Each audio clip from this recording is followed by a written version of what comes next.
This goes out to all those stingy dungeon masters who don't know when to give those players magical items. I'm saying it, level 0 today on RPG. Sometimes in the forums I see, when is a good time to give your players a magical item? And the answer is level 0.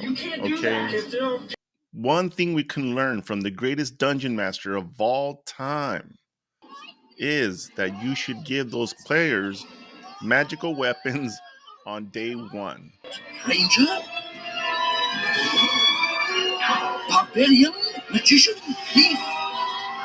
And in fact, those magical weapons should be pretty powerful so they can slice and dice through those enemies in those very early stages. Why? Because they have low hit points, they're going to die really easy, and if you give them those magical items, it's going to really increase their ability to survive. Now, you might be asking yourself, what kind of damage should these weapons do? You know, if we look at what the Dungeon Master did for the cartoon in the 80s, we can see that the Bow of Force can essentially not kill Tiamat, obviously, but it slows it down. The shield that Eric picks up, super protective, can protect everybody in the party, right? This is what I'm talking about. Start your level 0 campaign with player characters that receive some type of special family heirloom or found a special magic item, one that's pretty powerful that they can keep.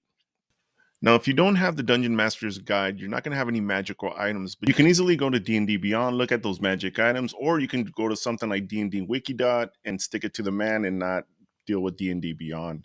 One thing you can do to give power to those magic items is essentially look at some of the spells in the back of that player's handbook and basically connect it to that weapon, giving it a charge of 1 or 2 or 3, something like that. Probably 3 would probably be the way I would go. Now, the other thing to consider, if you're going to create that magical weapon from scratch, how much damage should it do? I like to use 1d6 or 2d6, and actually preferentially 2d6.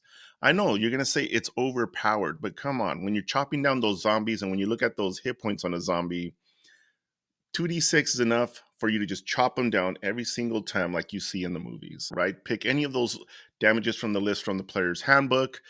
And essentially you apply 1d6, 2d6. You know, those are just basic die numbers I'm giving you, but you can use a 1d8 if you'd like. It's actually kind of a more of a middle ground, or 1d10 bonus extra damage to that weapon.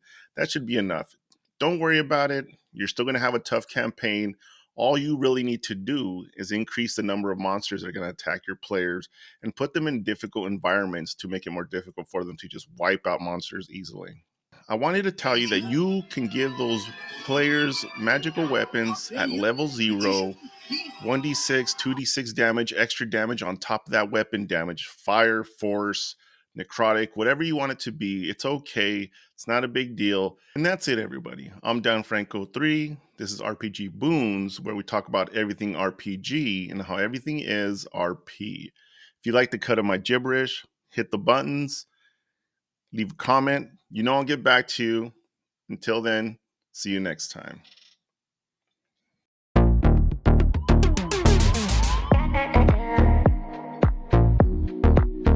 You can't do that. You cannot stand that. Can't do double standard, no races.